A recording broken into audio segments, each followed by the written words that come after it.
You're listening to Partnernomics Podcast, where we discuss the art and science of developing successful strategic partnerships. To learn more about the suite of Partnernomics solutions, visit partnernomics.com.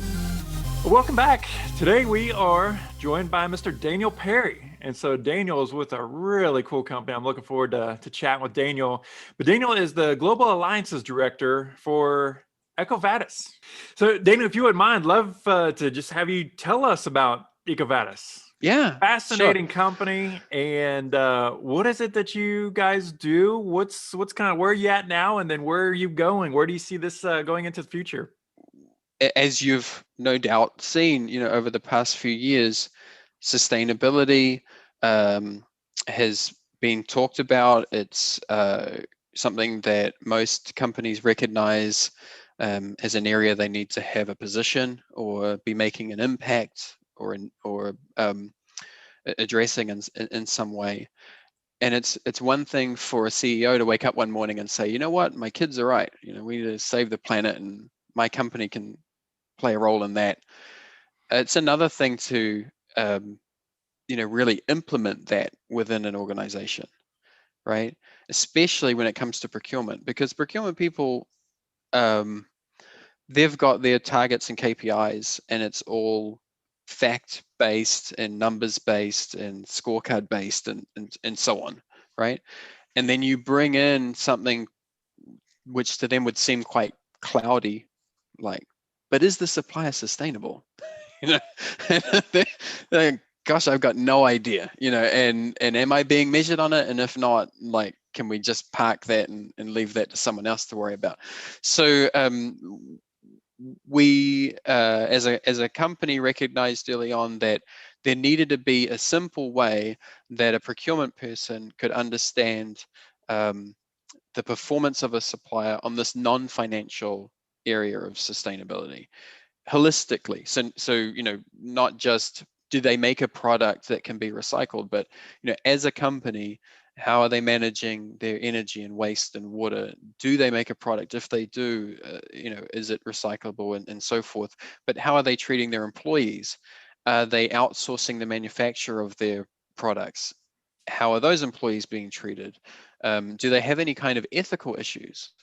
And you step outside of manufacturing, and all of a sudden you've got all these other types of industries where determining, which law firm is sustainable, or is a marketing company sustainable, or a logistics company, and so forth.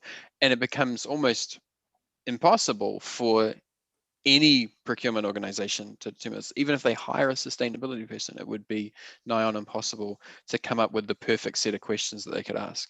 So our founders looked at, and I'll just say, we started in France with two, amazing co-founders, one with a procurement background, the other with a background in entrepreneurship and technology.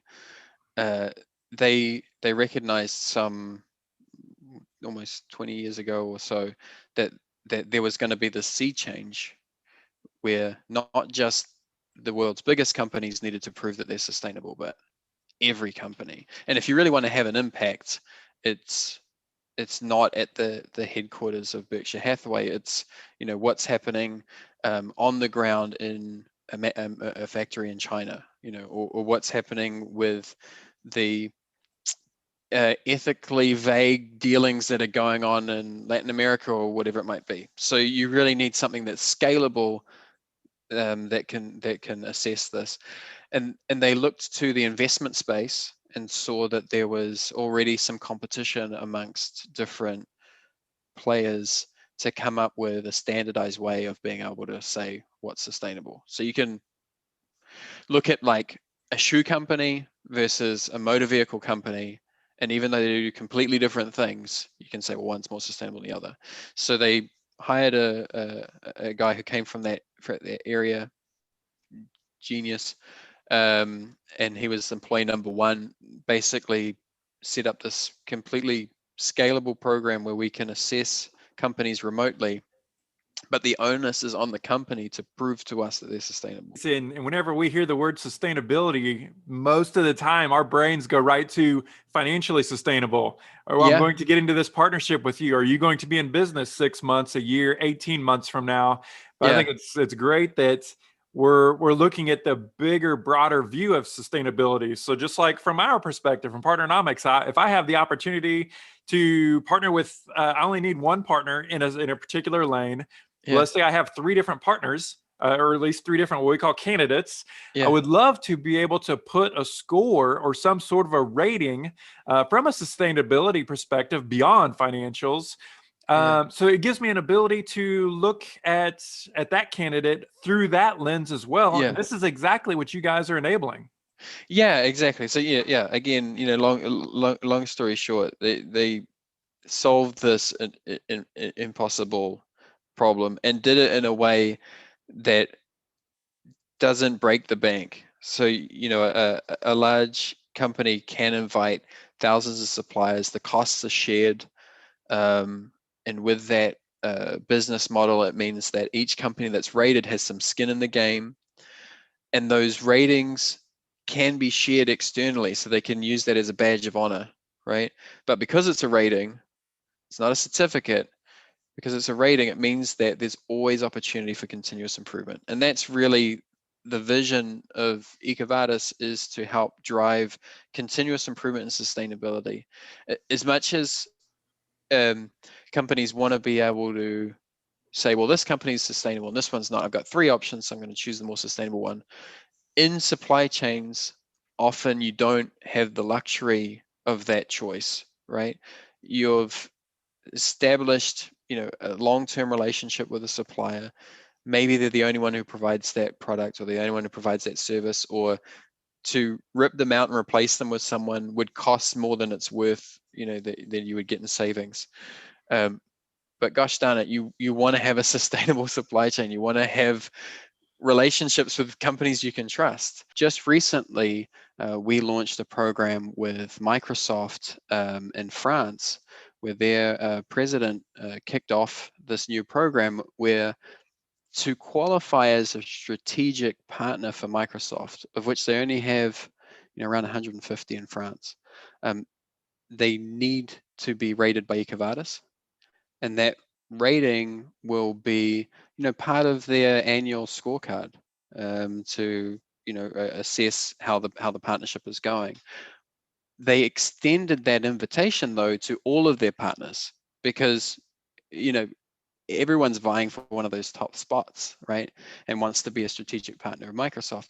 So they've announced at their last partnership conference that if any other company wants to one day be a strategic partner of Microsoft, EcoVadis is going to be a critical part of that application.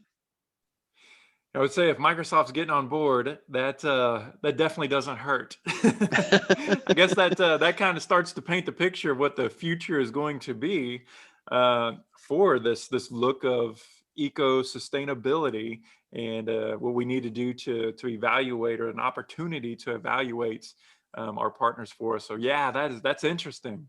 Yeah, and you mentioned that sometimes people think of sustainability as only being something applicable to traditional supply chains with manufacturers and stuff like that, and what we see is far from that.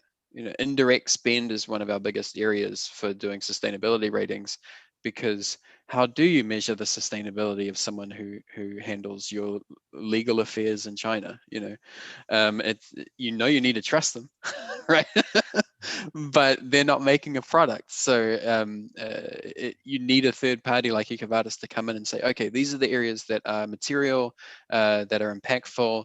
This is how we're going to weight it, and this is the final score. And now Yeah, well, so much what you're saying is really resonating. One of those is I say our globe is shrinking, right? The world is shrinking. There's more opportunities now to work with international companies, people from literally from the other side of the world, it's not like you can jump in the car and drive That's over there right. to take a look at their operation. So it's neat to have an opportunity Yeah. to get kind of this objective scoring with that, to see that, and to, it's been said a million times, you cannot manage what you do not measure. And Yeah. your organization is putting a number, right, in the process of putting a number, putting this on the table, this idea of sustainability, and giving people an opportunity, giving business leaders an opportunity to put that into the mix of what's managed.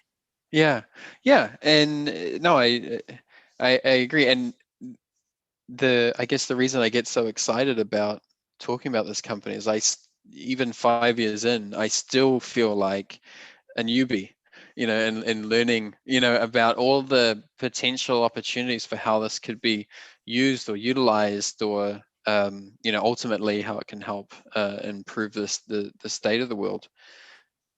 Well, Daniel, let me ask you this. So kind of the million dollar question in my mind is, okay, so what does a scoring mechanism look like? Yeah. And how can we make sure that it's subjective and Uh-huh. fair and all of these sorts of things? Yeah. Describe to us a little bit of the methodology or the process. Yeah, for sure. Okay, so typically companies aren't coming to us directly for a rating. Typically, they're getting invited by a big customer to go through this process. Um, once they've been rated a few times, then likely they'll come back for more and want to get a better score. So what happens is the customer identifies, hey, we spend a certain amount of money with this company, or they're strategic for whatever reason. They invite them to go through the EcoVadis process. They'll come into our platform, they'll register. Now that might mean they identify themselves in our existing database of companies, like we're using like Dun & Bradstreet as an example. They find themselves there, or they just fill in their basic information, address, name of company, size, etc. Now with that information, our system is able to automatically generate what's called a materiality assessment.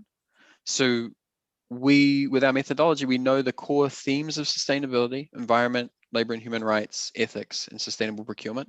And there's 21 criteria that fall under those.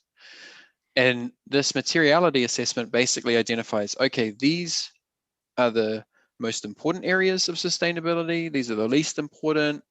Because they're in this industry, then it's this kind of language on these types of questions that we'll ask, and so on and so forth. So they end up with this customized questionnaire. And the questionnaire is guidance for what documentation they need to provide. So what we're talking about here is essentially like a desk audit, where they're proving to us that they're sustainable on these certain areas. Now, there's very few mandatory questions. There's lots of information bubbles where they can find out more if they don't quite understand a question or what have you, and it's available in over 10 languages. So no matter where in the world they are, they can typically go through this process without a problem. But the goal here is not to get 100 out of 100. Answer all questions, get them all right. That's not what we're doing. What we're trying to do is assess the maturity of this company. We want to get a snapshot of in time. How are they doing right now? So they'll go through this questionnaire. They'll upload all of their documentation.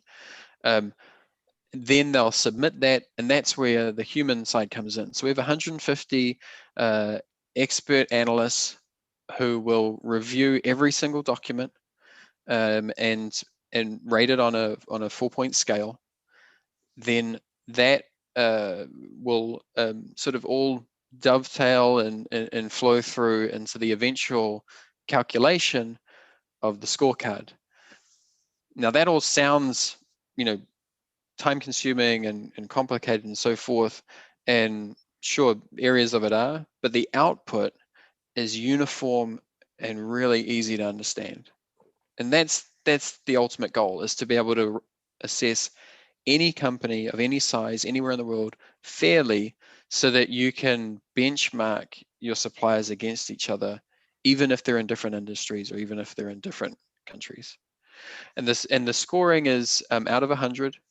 It has an overall score, and it also has theme scores. So you get, your overall score is say 60 out of 100, and you got a 50 for environment and a 45 for labor and human rights, et cetera, et cetera. Then underneath that on the scorecard, we'll also show the benchmarks. So you can easily see how they compare against your portfolio, or how they compare against other companies in the same industry, and so on. And then lastly, the detail. So we get into what are the specific strengths and what are the specific improvement areas for this company, and we'll prioritize those improvement areas, because remember, the supplier is seeing the same information, and it's all on this cloud platform network. So if they aren't happy with their 60 out of 100, they can go straight to the improvement areas, see which ones we've prioritized as to what's most important, and they can get to work on it. Or conversely, if the customer's not happy with the 60, they can go to the improvement areas and they can tag those as corrective actions and give the supplier a deadline as to when they want those to be remedied. The very last thing is that we don't just take the supplier's word for it, and by all means we are validating and verifying that these are real documents and so forth. But we also look at external stakeholders. So we're connected into 100,000 plus data points with NGOs, government websites, and so on, news media, etc. So even if they're doing everything right on paper, if they also had a massive oil spill, or they damaged a river, or they had, God forbid, slave labor found at one of their factories, that gets brought into the equation as well, as like a sanity check. So Daniel, how do you see the future playing out, and how solutions like yours will be used, let's say decades into the future? How do you think that will play out, and will it become commonplace for businesses? Yeah, we've seen this really interesting evolution of this. So when we started, it was purely B2B, deep in the supply chain. So we're talking about chemical companies dealing with their suppliers, be they raw ingredient or logistics or what have you. We even have cases of some industries sort of banding together in a pre-competitive environment, so that they can tell their industry, hey, this EcoVadis rating is the one rating that you need. You get this rating and you're going to take care of like 20 of your major customers, sort of thing. But over time, we started seeing it move closer and closer to the customer. So it went from being this sort of secretive rating that companies would only share with their closest customers, to them sort of saying, well, maybe we can put it into RFPs and maybe win some more business.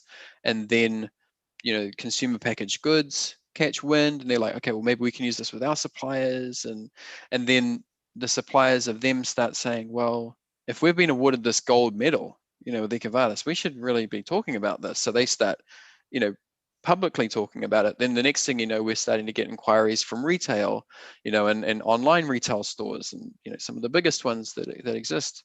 And so I think the future is really seeing EcoVadis ratings being used,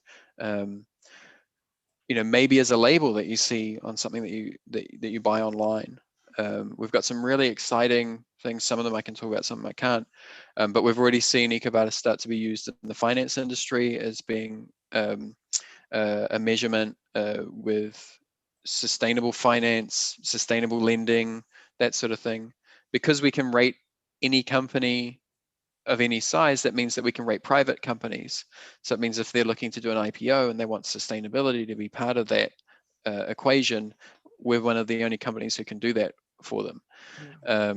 If you're a bank and you want to lend money to a privately held company and you want sustainability to be a part of that equation, we're one of the only companies that can do that for you. So yeah, there's tons of possibilities, all equally exciting.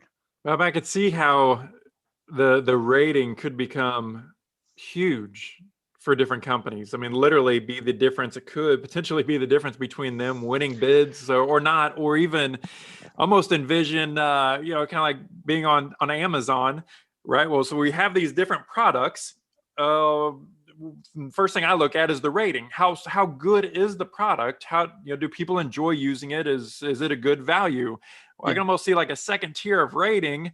If it's if it's similar between one or the other, why wouldn't I choose one that has an EcoVadis rating that's higher? Yeah.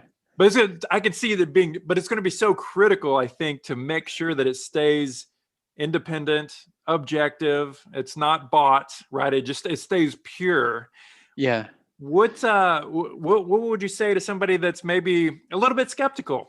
Yeah, that's a challenge, and the cultural fit, bringing it back to partnerships is really important. And I think what I've seen, anecdotally through conversations with different companies about how they approach sustainability and, quote unquote greenwashing and things like that.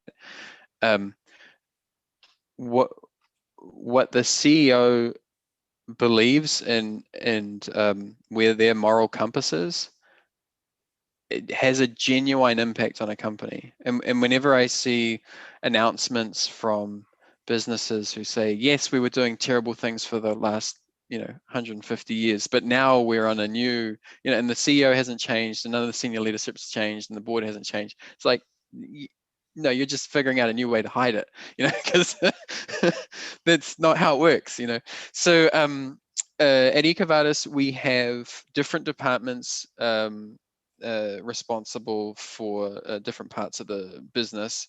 One of the major ones is the evaluation services. So our team of analysts who report up into the VP, and they are kept pretty much at arm's length from the rest of the business. So sales cannot contact or they can't even find out who the analyst is that's working on a particular rating, for example, to try and sway them or say, hey, we're in the middle of trying to sell them a deal. It would be great if you could give them a gold this time. Likewise, large enterprise customers have very little impact on how we assess them. By all means, we have ways that companies can engage with analysts in the form of like a debrief to be able to say, hey, you scored us in this way. We don't quite understand why. Can we get more information? Sure. And they can, typically it needs to be addressed in some questions up front. Like, these are the specific areas that we want to talk about. Great. And then they'll set up an hour call or whatever it might be. But we did find early on that there was a need for companies to get a bit more hand-holding, right? So it's not that they're struggling with the EcoVadis process per se. It's more that they're struggling with sustainability in general, and they're coming to us and we're saying, well, we can't charge you for consulting services around this stuff because then we're crossing an ethical boundary, right?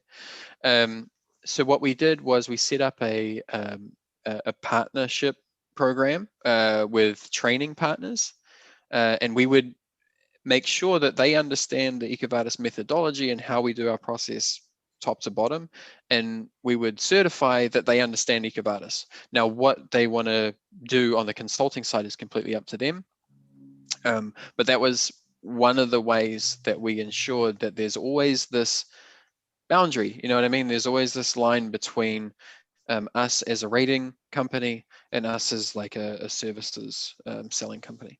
Yeah, it makes perfect sense. Daniel, I'd like for you, we're going to shift gears a little bit. And, Sure. Obviously from what I've heard and what you have learned about your organization, to say you guys are purpose-driven is an understatement. Yeah. I'd like to talk a little bit, have you talk about one of our frameworks that we use, what we call SPLM, the Strategic Partner Leadership Model. And one of those elements is vision. Mm-hmm. And so vision is about getting your vision, your mission, and your core values identified and getting those right. Yeah. I'd like to just kind of have you talk about vision and mission and just in general, not necessarily in terms of EcoVadis, but more broadly, why is that important for business leaders to understand and to set and to live? Right. Well, if you'd asked me pre-COVID, I would have said, we're in a war for talent, and all of the new employees coming into this environment are very purpose-driven and authentic, and want to see that authenticity and purpose from the companies that they work for, and they get to shop around and choose where they want to work. Well, post-COVID, we're not in that same sort of situation, but it is still the same employees. And if you're thinking long term, about where you want your company to end up, you have to make a decision about whether you're going to have a positive impact on the world or not. And once you've made that decision, then you need to implement tangible processes to drive that. Everybody's online, even more so now than ever. People have the time to do the research, so yeah, I mean, I'm speaking specifically about a mission being around sustainability, of course. But yeah, I mean, I can give you an example. We work with lots of different companies of different sizes, and I've met people who work in sustainability for companies that don't believe in it. And you get either someone who's just lost, who's like, well, I have this, C-level title, but I have no budget, I have no staff, it's just me. And they spend their time sort of lamenting their situation with you. Or you get people who are on a mission to greenwash, and they're saying, hey, we don't like the score you gave us because you said this, and we have this big glossy document that we'd rather share with our customers, which talks about, all the money we donate to charity, which is not the same thing as being a sustainable company. Or you do get sort of a change agent who's just there because the company said we need to address sustainability, so we're going to headhunt the best sustainability person and then just inject them into our business, and that's going to buy us credibility with our shareholders, and then kind of carry on doing business as usual. And I think those models where it's not authentic are getting sniffed out. Like, people are realizing this, not just because customers are identifying it, but the employees. And I think you've seen many examples where there's a revolt from the employees who say, hey, you said you were going to do something on carbon, and yet here we are 2 years on and nothing's happened. Even some of the world's largest companies having many employees, going on strike, and gone are the days where you can just kind of quietly let someone go for being outspoken. It hits the equivalent of the front page news nowadays, right? Yeah, it's I mean, obviously sustainability is one of those elements of, we talk a lot about needing to get alignment, internal to your organization on vision, mission, and core values, like your core beliefs. And you've talked about those specifically around sustainability. But obviously there's a lot of other topics that play into that as well. But if business leaders don't spend the time to clearly identify what those components are, they hire, they train, they live by those elements, then they're definitely missing an opportunity to really build a strong and powerful organization. Would you agree? Yeah, absolutely. Well, there was a really interesting study by the University of Chicago. University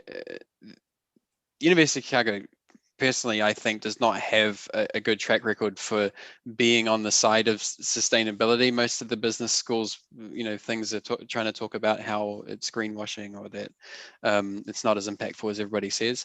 But they set out on this journey to try and prove a point about hiring. And what they found was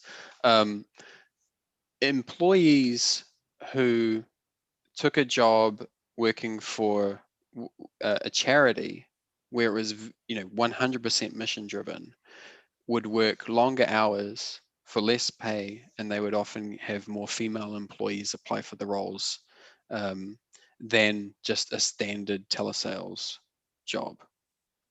And so one of the values you get from really having a authentic mission with sustainability at its core is that you attract the best talent, you retain the best talent, and when you've got the best talent, you're going to have the best innovation. When you've got the best innovation, you're going to have the best product or service. There's so many flow-on effects from just having the right people at the table, and that can all be kicked off with having the right mission. Yeah, I love that. I had the opportunity to interview my pastor several years ago, and it's really profound what he said, and it's stuck with me. And it's exactly what you're saying there, Daniel. And his point was, if you really want to see leaders, people that can really motivate and inspire people, if you really want to see leaders and leadership, go to not-for-profits, whether it's a church or any other type, because those not-for-profits, typically, they don't have money to use as the carrot to drive behavior. It's all about the mission, the purpose, the vision of the organization, and building people that have common beliefs in changing the world or making the world a better place. And that's something that I'll never forget. They said that the best leaders, if you really want to see great leadership, go look at not-for-profits, because those people know how to lead from influence and from inspiration. So that's a great point that you bring up. Yeah. Wow. No, I couldn't agree more. And I think what's exciting is that, many companies in the business world are taking heed of that and showing you don't have to be a non-profit to do good. You don't have to be a non-profit to have a positive impact on the world. Daniel, thank you so much for spending some time with us. Thanks for sharing your insights. I've really enjoyed learning more about your company and what you guys are doing, and it'll be really fun to see what you guys are able to accomplish in the future. Yeah, maybe next time we'll talk about partnerships. That sounds good. Let's do it. We'll have to do a part 2 sometime down the road. All right, Daniel, thank you, sir. I appreciate your time. Have a good day. Thank you. Take care. Partnernomics Podcast is brought to you by Partnernomics. Learn how to leverage the power of partnership. To listen to more episodes of Partnernomics Podcast, visit partnernomics.com.